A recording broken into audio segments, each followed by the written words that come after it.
Hello listeners, Jordan here. I just want to let you know that you can listen to Nighttime early and ad-free on Amazon Music. Include it with Prime.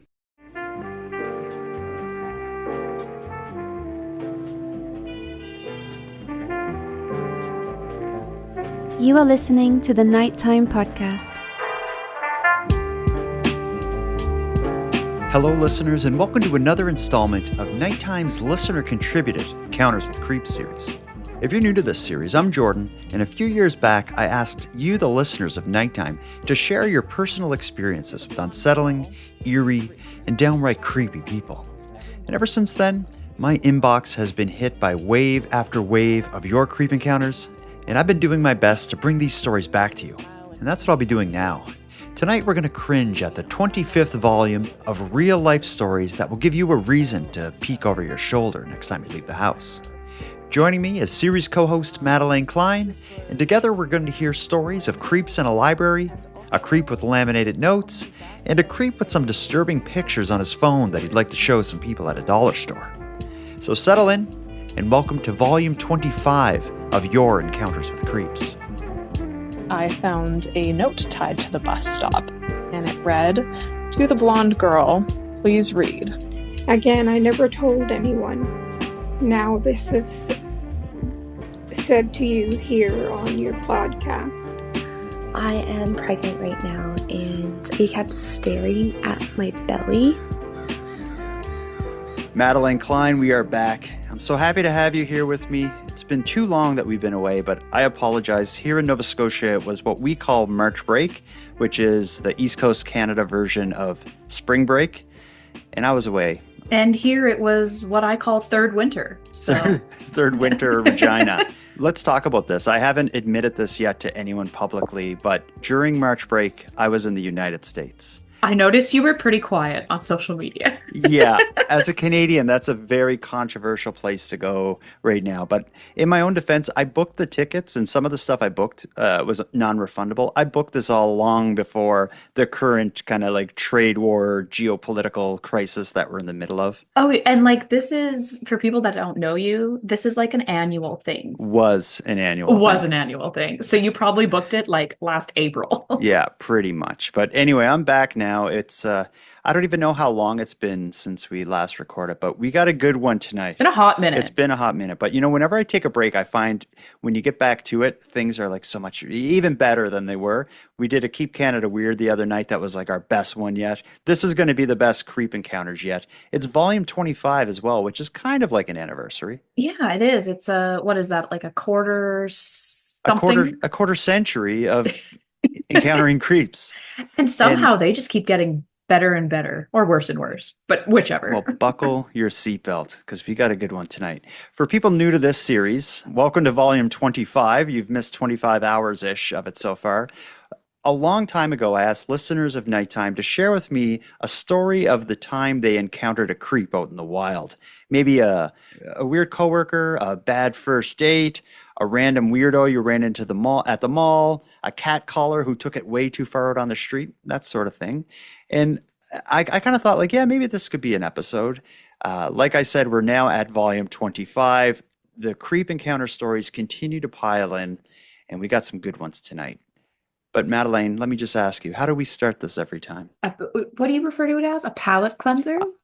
Or an appetizer? No, an appetizer, and I call them the contemporary creep. I don't know why I say that, but basically a creep that's been in the news. Oh, something we can all, I don't know, relate to? I don't know if that's the word I'm looking for. When I share you the appetizer tonight, I hope no one listening can relate to this one. I saw a story in the news in Halifax that I thought this has to be what we open the next episode of Encounters with Creeps with. But let me just tell you a trigger warning. It does involve it's a pretty heavy sexual assault, but the way that this story unfolds, I think you'll see why we got a lot to say about it. So here it is. Zhao Han Li, a Halifax acupuncturist, was sentenced to 6 months in jail for sexually assaulting a female client under the guise of medical treatment. Li, 37, used his role as a trusted healthcare provider to manipulate his patient, who sought treatment for chronic abdominal and pelvic pain. Over several months in 2018, he progressively crossed boundaries, touching her inappropriately during acupuncture and massage sessions. The assaults escalated over time. In the final session, Lee touched the victim's genitalia, all while pretending to perform medical procedures. At one point, he even sought treatment from the victim, who happened to be a registered massage therapist, claiming he was experiencing pain in his penis. Despite his continued denial of wrongdoing, Lee was found guilty of sexual assault. The judge noted that his lack of remorse and failure to accept responsibility made his actions even more egregious. Lee was sentenced to prison, ordered to pay restitution to the victim, and barred from practicing traditional Chinese medicine without supervision. At the sentencing, Lee's wife, this guy's married, accompanied by their young son, emotionally shouted, "This is so unfair. Why are you doing this to us?" as he was led away in handcuffs. It should also be mentioned, considering the belief that it was unfair, Lee was also found guilty in 2023 of sexual assaulting a woman in a mentorship program. And although he faced further allegations, he was acquitted in other cases. So this isn't anything new for this guy. The part of this that shocks me is as he was doing this, he tried to turn the tables by being like, "Can you treat this pain I'm having in my penis?" But he really thought it would work. He was like, "This is a good idea."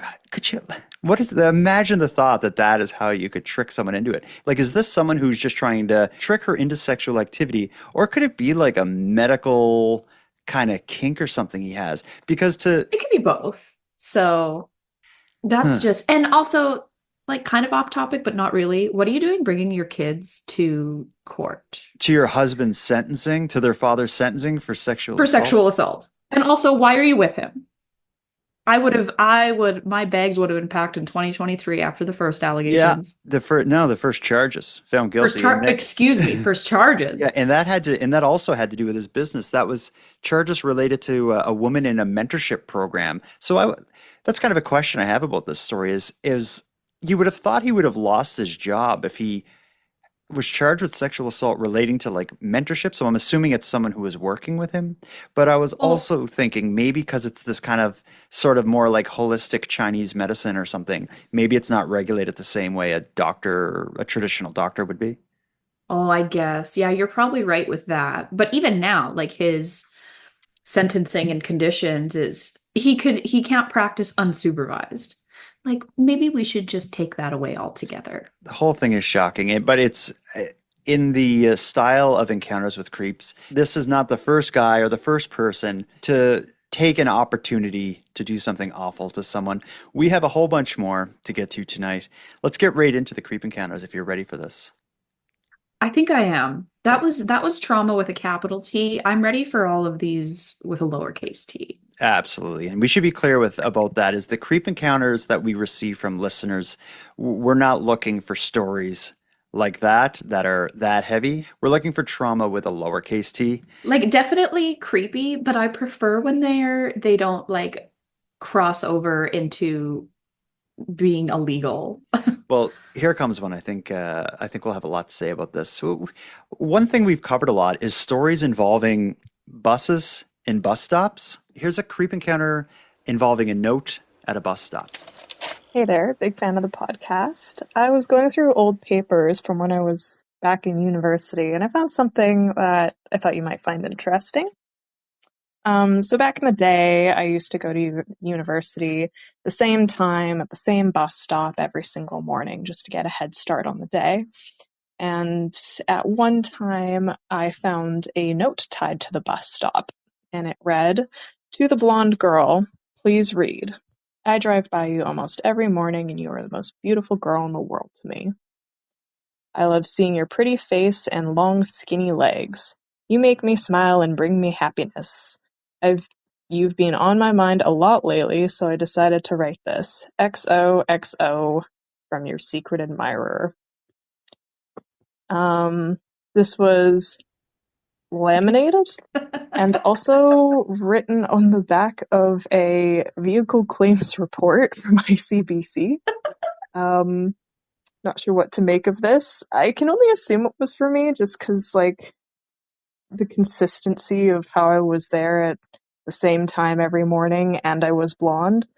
Because a couple of weeks later, it was followed up with another laminated note that read, "Good morning, blonde girl, email me." And he gave me his email address. Also shittily laminated, but, this time not on the back of an ICBC claims report. Yeah, hope that was for me in the sense that I knew to not be there anymore. I hope some blonde girl didn't get accosted by some Chevy-loving weirdo. Why was he a Chevy-loving weirdo? That part I missed. I guess she's just assuming. Well, the first note was on what did she say? Something An ICBC claims form. So ICBC is the Insurance Board of British Columbia, yeah. or Insurance Company of British Columbia. And so that would be like a form you would fill out if you got in a car accident and you wanted to put a claim through. So I'll bet maybe that it mentioned his Chevy. he drove a Chevy. But I love that there wasn't a lot to it at first. Yeah, someone left an anonymous note or a note or whatever. But then when she mentioned it was laminated, that changes it in my mind so much. That makes it creepy. Well, it's very rainy in BC. So he didn't want his love note to get wet and ruined. I He needed guess. her to see it. So, but Yeah. think of the time and effort that took. I'm sure he did it at work and was unfortunately paid Could he have to do worked that. for ICBC? I don't think so. I think, well, maybe, because I'm thinking if you were going to take the time to laminate the paper, you would also be given the time to choose appropriate paper. But maybe he was at work where the only documents he had were claims forms. Or he wrote the note in his car and then thought, wait, I need this. I can't let this get destroyed. Maybe I'll Maybe, but laminate it he when I'm laminated going. the second note as well, the more forceful. Blonde girl, email me. The way I would Oh. have reverse searched that email Yeah, while immediately. at the bus And stop I on my too phone. would have stopped going to that bus stop, even Yeah. if I wasn't sure if it was me. Like, I'm blonde. I do have long, thin legs. I would have requested $50 from the email. Send me money. Is that a creep encounter? Oh, yeah, I would say Just because it's so. Just because laminated? it's like, I think, it's kind of weird. It's laminated. It does make it creepier. And also, he never made himself known. He just like creepily drives by every day and he's like, you know what? I like that blonde girl. I'm going to leave her a note. she's always making me happy. Her long, thin legs. That's a really awful way to describe like a woman's legs. Long, thin legs. Sounds like you're describing like a chicken. It does. There has to be a better way to Like, why say did it. he? Yeah, he shouldn't have. Like, I can appreciate a long leg, but I wouldn't put it into a note. And also, she's at a bus stop. I'm going to assume she's not in a dress and stilettos trying to show her legs off. This is actually part one of a duo of stories where creeps tried to, I guess, pick up girls unsuccessfully. We had the note at the bus stop. Let's now cross the pond and go to a Scottish library and hear about a creep there who shot his shot unsuccessfully at a listener named Datta. We've got a few from Scotland, and they're always really bad. With great accents. With great accents, that's correct. Hello, Jordan and Madeline. My name is Sarah. I'm from Scotland. I am a long-time listener, but first-time caller. But I just wanted to call in with a library creep story that literally just happened to me. So I just went to my public library to get some work done. I do this quite a lot because I find that I focus better when I'm not in the house. So I went to my library. I went to my usual spot, which is like this little corner nook. Set up my laptop, started working away, clackety-clack, and it's just me and there's this man who's sitting in a chair facing the wall doing whatever he's doing. So that's fine. So this man gets a phone call and answers it and proceeds to have the loudest phone call known to man. Like, he is speaking at a volume that is so loud, far too loud for a library, or I would argue any public space. But I have headphones in my bag, so I'm like, I'll just put my headphones in, like, it's fine.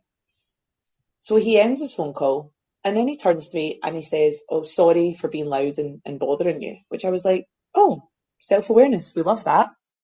So I said, "No, it's fine. I have headphones in. Like, you're fine." And I thought that was the conversation over, but apparently not. He then proceeds to tell me about his phone call that he's just had. I didn't ask, but here we go. So it's at this point that I realise that English is not his first language and I really can't understand much of what he is telling me about this phone call. So I just nod and say, yeah, where it feels appropriate. So he stops telling me about his phone call and I'm like, right, okay, cool, whatever. So I make a point to go back to my laptop screen. Then He turned around to me again, not even 2 minutes later, and says, sorry, excuse me, can I get your number?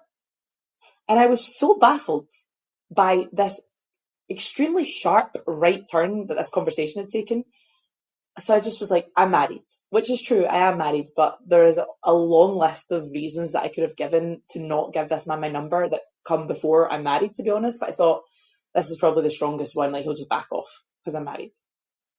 No. Far from being deterred, he tells me that, again, in broken English, he is also married, but his wife is not in the country.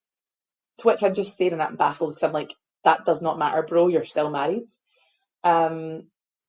Anyway, he then slides his phone to me with the keypad screen open, where you type in a number, and says, I don't want to bother you. I just want your number. You're bothering me. And I am so baffled that I just look him dead in the eye and I just say, I don't want to give my number out. I didn't even say sorry, which is quite good for me because I'm a bit of a people pleaser and tend to over apologize when I don't need to. But I just was like, I don't want to give my number out. And I think because I just stared him so dead in the eye, he was like, oh, okay. And then he mumbled something, took his phone back and just turned around. And at that point, I was like, I just need to leave because I don't think this conversation is over for him. I think he's going to try again. So I just packed up my stuff and I went to another floor of the library and I literally hid myself in the furthest corner, hoping he wouldn't find me. And thankfully, he didn't. Ouch. I like the nodding and saying yes when it felt appropriate. I feel like we've all been there. Like the getting the no and then passing the phone, just put your number in there. That is when it crossed the line from shooting your shot to a creep encounter. And remember, that was after we have established both parties are married. And it's in a library too, which is here's two things that aren't romantic: laminated papers and libraries. Yes. Those are two of the unsexiest things that I can think of. This failed from the very beginning with this guy. Do you think he continued to try with other to other women in the library, or was this enough for him to put his tail between his legs and go back home and find a way to get his wife into the country? She was not the first, and she was not the last that day. I will guarantee you. I guarantee it. That's going to be a thread. You'll find that we're kind of working up to something. We had the note at the bus stop. We move on to a library. But we have a whole bunch more creep encounters that are going to progressively get weirder and worse. Before we start peeling back the layers on that, let's take our first ad break of the night.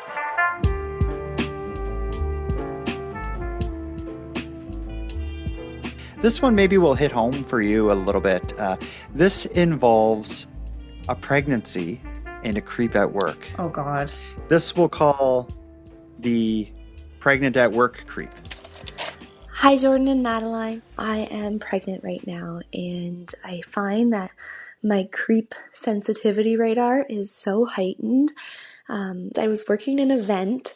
It was a pretty large event with hundreds of people, and we were a vendor, and there was this young gentleman propped up beside our table.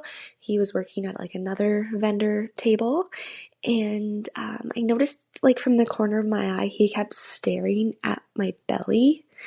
And at first I thought I was just making it up in my head, but then every time I looked, he was just staring at me, and he wasn't even trying to hide it. And then towards the middle of the event, he came up to our table and was lingering and asking some questions about the organization that I work for, which was fine. Then he started asking so can I get your contact information? And he started looking around the table, and luckily my business cards were all run out, but one of my boss's business cards was on the table, so he took his business card. And then he said, how can I contact you? Blah, blah, blah, blah. And I was like, oh, you can contact my boss, if you're interested in employment or in volunteering with us. And he continued to ask me, how can I contact you? And I just said, oh, the best way to contact me is through my boss. And anyway, then at the end of the conversation, he somehow caught me off guard and was like, and what's your name, by the way? And I gave him my name, which I was kicking myself for. It's really hard, and I think a lot of the listeners can relate to this, the female listeners, is when you're in a work setting, you almost feel trapped. And I feel like creeps take advantage of that. They know you can't be unprofessional. They know like the lines that they can and can't cross, and they just teeter on that line to make you feel uncomfortable and to be as creepy as possible without like crossing over the line.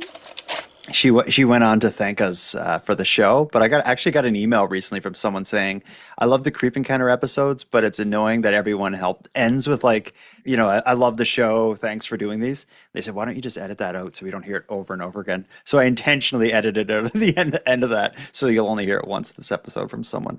But can you relate to this, Madeline? You were pregnant at work at one time, I assume. I was. I very luckily work with a small group, predominantly women, and even like walking to and from work or even in public, I found I was very lucky in like I had no one just randomly come up and touch me, which is great. Who would do Because that? I guess lots of people do. They just like feel entitled to touch a pregnant woman's belly, which is like you should not be touching anyone anywhere at any time without consent. Mm-hmm. But this is unfortunately very common. I was very lucky in lots of aspects of my pregnancy that I didn't really deal with any sort of creeps. But what I also have recently learned is, and I always knew it was a thing, but I didn't realize how predominant it was. Lots of men have like a pregnancy and breeding kink. Really? I have just learned that pregnancy porn is like very, very highly searched, and girls with OnlyFans that like do content pregnant do very well. How did you learn that? What the hell were you Googling? I spend a ton of time on the internet. So giving you a benefit of a doubt here, I imagine you've searched like stuff related to having babies and being pregnant. So maybe the algorithm like knows you're interested in that, and it's just trying different aspects of it. So like, let's show her some like car seats. Let's show her some, I don't know, food related to babies. Let's show her some health advice related to babies. Let's show her some pornography related to being pregnant. Yeah, the algorithm's crazy. And it sounds like it worked because you know a bunch about it. The algorithm is like, whoa, we got one. I think lots of people have a pregnancy and or breeding kink and don't even know. It would be a real uphill battle if you had a pregnancy fetish. Right? It's like, all I want is a pregnant girl, and they're all with somebody. And like short-lived. You're not pregnant forever. I'm sure some people feel like they are. But like it would be a very hard kink to feed. Yeah, and expensive. If you continually got your girlfriend pregnant. It'd just be an investment. You have to meet someone and get them pregnant to eventually get to the point that you're happy. Next thing you know, you're paying child support. They're not pregnant anymore. Oh, yeah. Lose. Every pregnant girl you meet is married and not feeling up for whatever you want to do because they're super pregnant. Yeah, that's an awful situation. Poor guys. It's hard for the pregnancy and nursing or birthing or breeding fetishists that you know more about than anyone should. Let's move away from lamination, libraries, and pregnancy, and let's go to somewhere where nothing weird happens, a grocery store, somewhere in the United States. Here's Cam's creep encounter at a grocery store. Hello, Jordan and Madeline. I'm a listener from New Hampshire. When I was about 17 or 18, I was in the grocery store with my sister. She's about a year younger than me. And we're doing our shopping. We go to leave, and there's these two men kind of lingering around. And you know when you can kind of feel like somebody's vibe, like they're just kind of looking at you. So I ignored it, and we actually made the effort to go out the other door. And we get to the car, barely even like opened it. And we see one of the men walking over, and he's just kind of like, hey. And I turn around, and I'm fully prepared to fight somebody. So he's like, me and my friend have a bet about how old you guys are.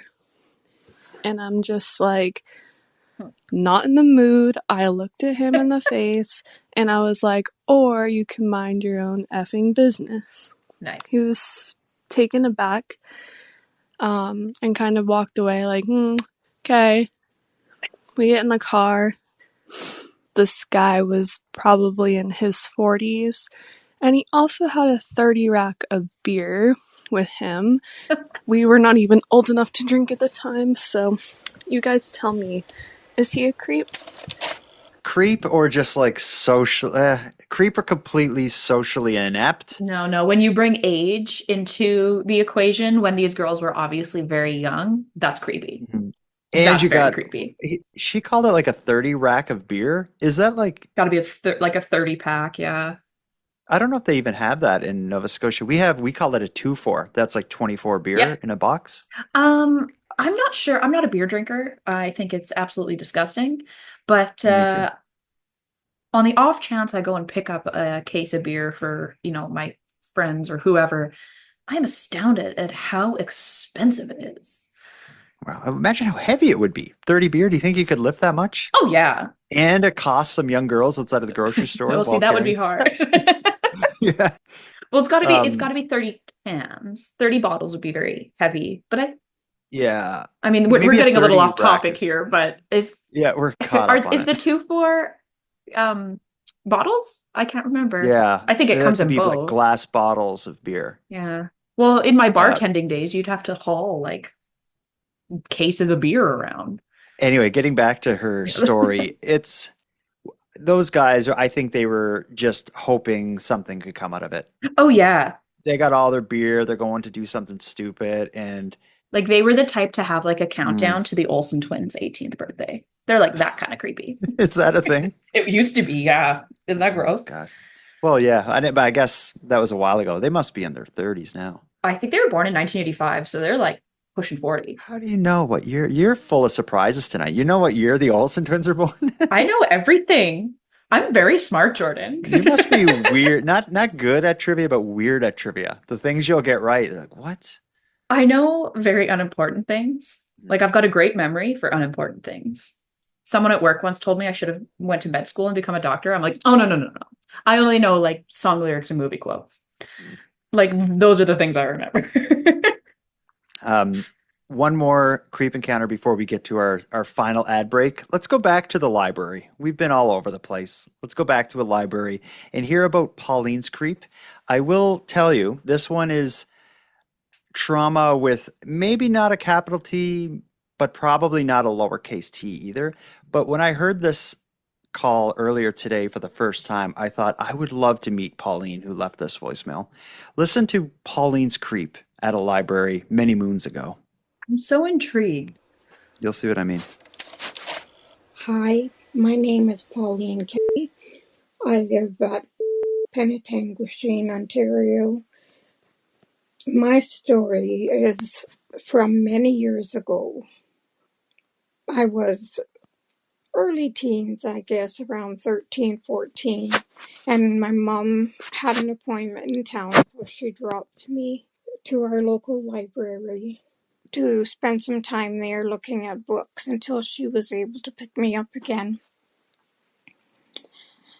I was very, very young and naive, I guess, but the library looked beautiful because it was all decorated with Christmas decorations and snowflakes, and I was walking around and I felt somebody following me.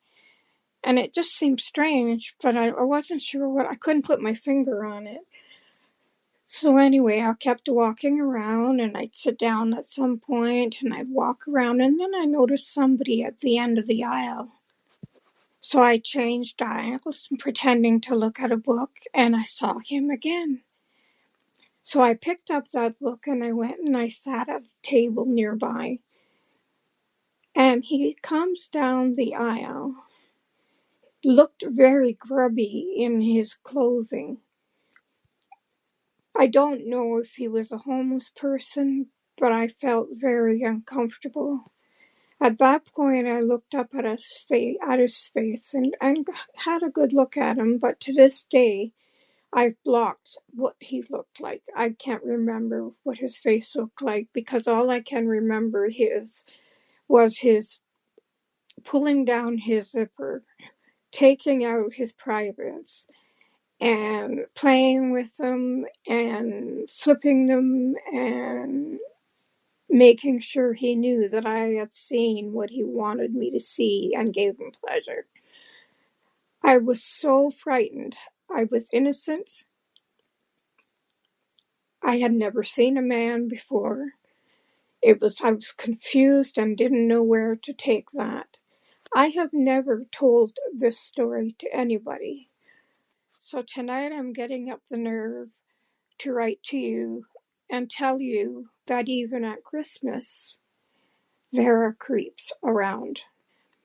I'm 69 now, and I still think of poor children going to the library and maybe one of them having to cope with something like this. Again, I never told anyone. Now this is said to you here on your podcast. Thank you for the opportunity to share my story with you. Bye for now. I love your show. Oh, Pauline, like I feel horrible for her to live with that. It's obviously stuck with her. I wish I could give her a hug.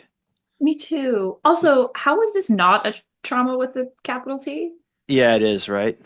I was waiting for like a sharp left turn to somehow make that heartwarming, but it never came. What was heartwarming was how sweet she sounded. She sounds like the nicest lady. That's true. I feel like Yeah, who she is shined through on that. totally. Well, and it's just like it breaks my heart that it stuck with her so long. Hmm. Would she say she was like 13 or something? That's Yeah, and yeah. she's now 69. Oh. But it doesn't surprise me really that it happened. When you think of like, especially back in the day, when you think like of a pervert in the 1950s or 60s or whatever it would have been, that's the kind of stuff that you kind of think of. Well, and they target young, usually women, because they're so docile and they're not ones to like react or tell or, Mhm. stuff Well, like and he that. did get away with it. That whoever that guy is, Absolutely. he's been dead for years. Hopefully. But I bet you it wasn't the first or last time he did something like that, and hopefully No. someone grabbed him and made it stop. But what I did notice is she said she was from Pentanguishene, Ontario, and there's a Mhm. very notorious, there was a mental hospital there Yo, that that's a was, good point. Yeah. yeah. It just as a part of how like heartwarming she not that the story was, but that she started Hmm. that voicemail by giving her full address. I think that's just, that's how you used to introduce yourself. I guess.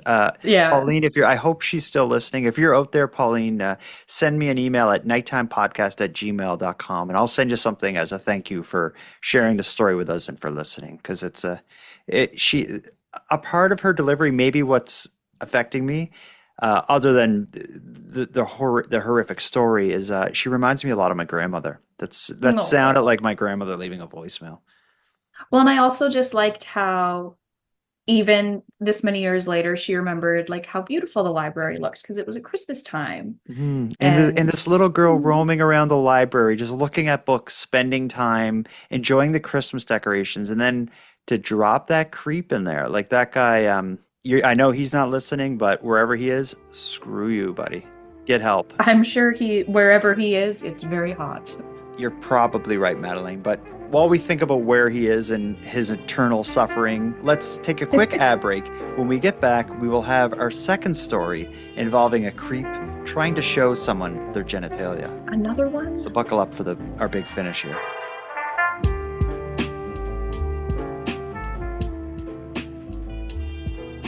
So, Madeline, as I said, we're kind of working on a lot of different duos of stories. We had two stories involving libraries. We had two stories in a row of people trying to give someone their number or contact them. Now we have our second story involving a creep showing his junk to someone without consent. This one is an absolute roller coaster.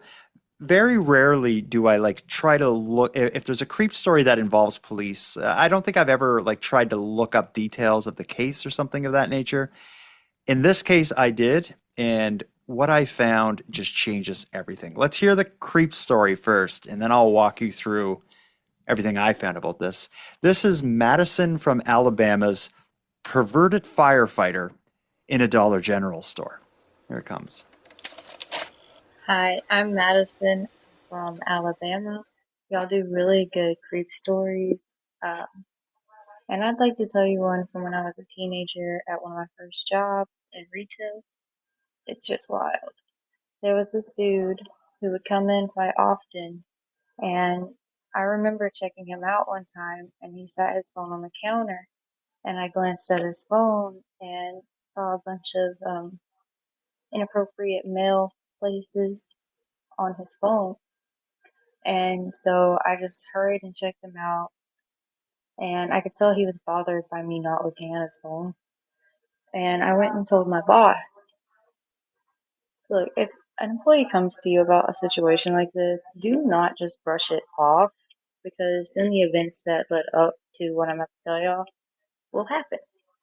So apparently, like a week later, some investigators came into my job and asked us some questions about the guy, and it turns out that he was showing those pictures to little children in the car when their mom ran into our store.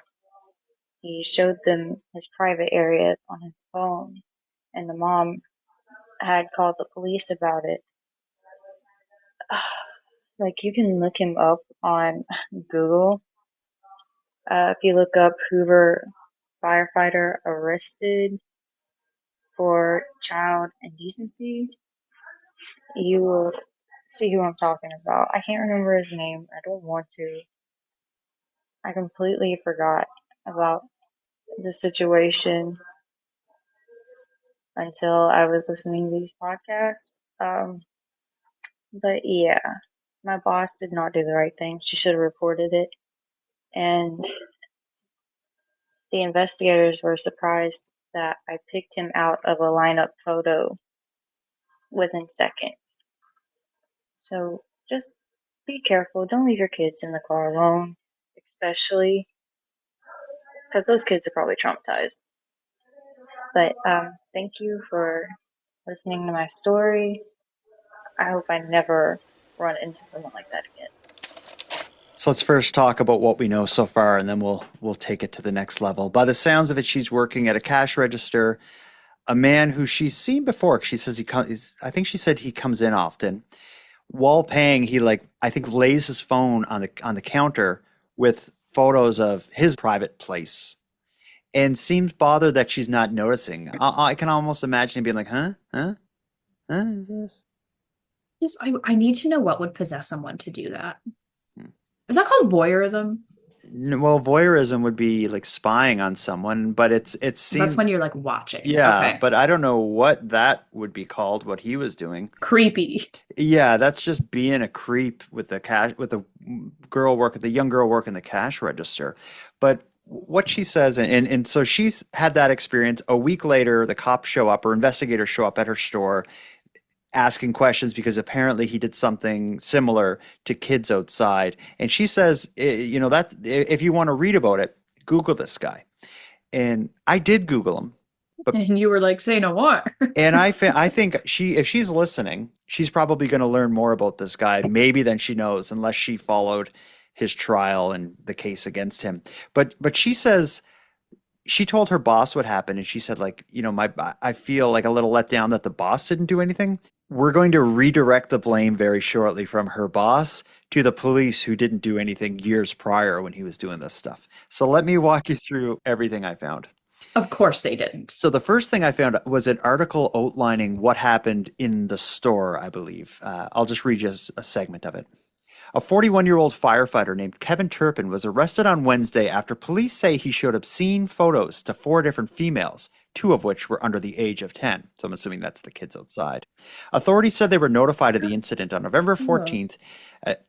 Authorities said they were notified of an incident on November 14th that involved a man approaching 2 young girls in the parking lot of a Dollar General store.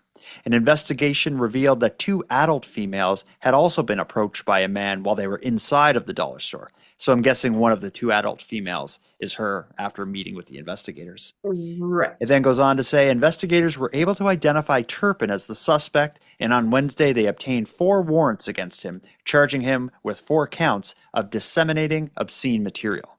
So that is like a news clip kind of outlining what happened in the store. 2 victims outside under 10, which are the kids, 2 adults inside, one of which was probably our caller, the other witch was, somebody else inside the store, I guess, who's seen it. So then I Googled the guy's name to be like, oh, like I'm sure this isn't the only time he's done something this unhinged.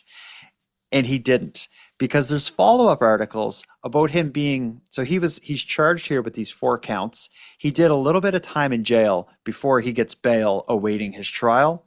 And that's when his house of obscene material cards begin to crumble. Listen to this follow-up article I found by a different news source from a different part of Alabama, like from a different county.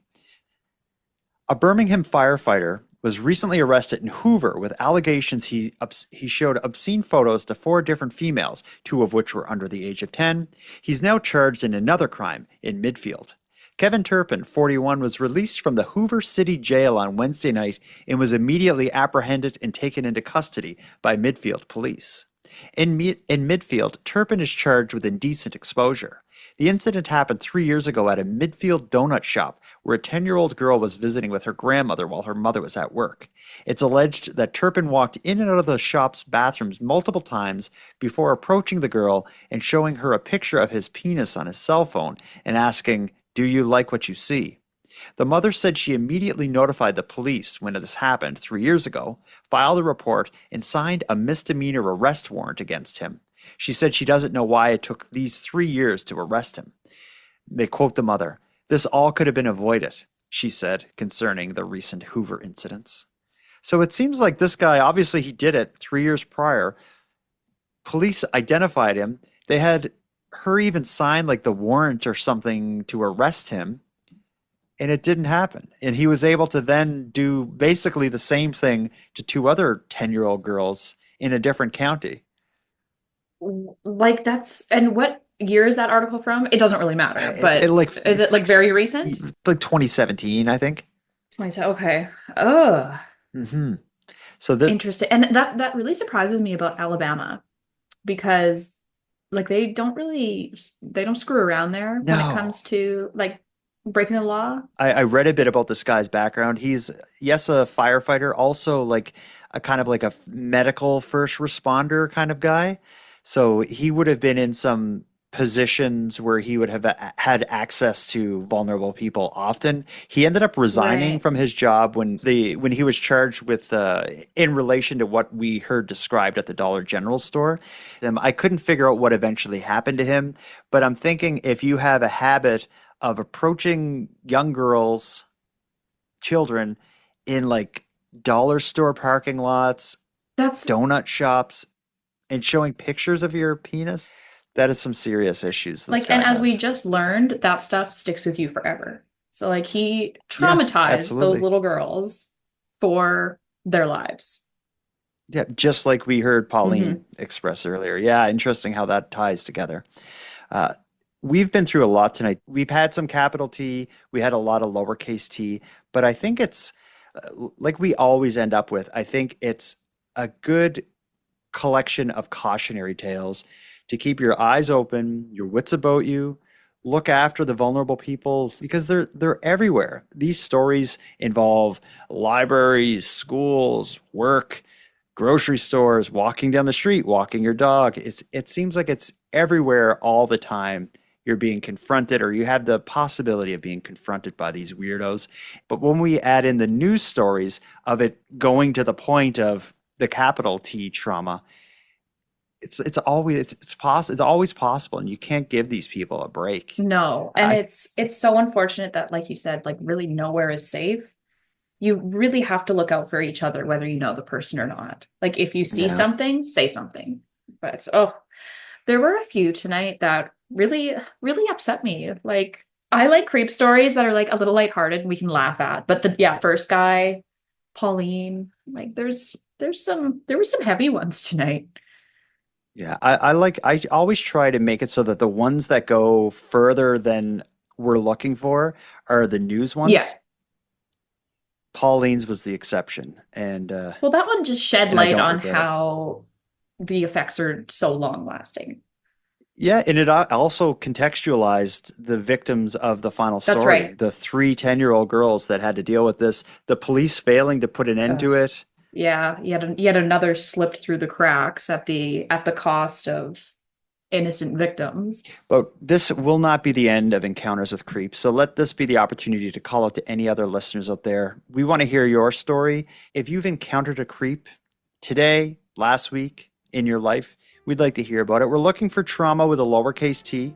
This is one of the heavier episodes, but if we're in the business of sharing creep encounter stories, every so often we're going to have some heavy ones. That's the way it is. I think it's inevitable. Well, let this be the end. Madeleine, I'm happy to have gotten through this with you, and I'm sure we'll get through more hard times together. Oh, we'll always be there for each other.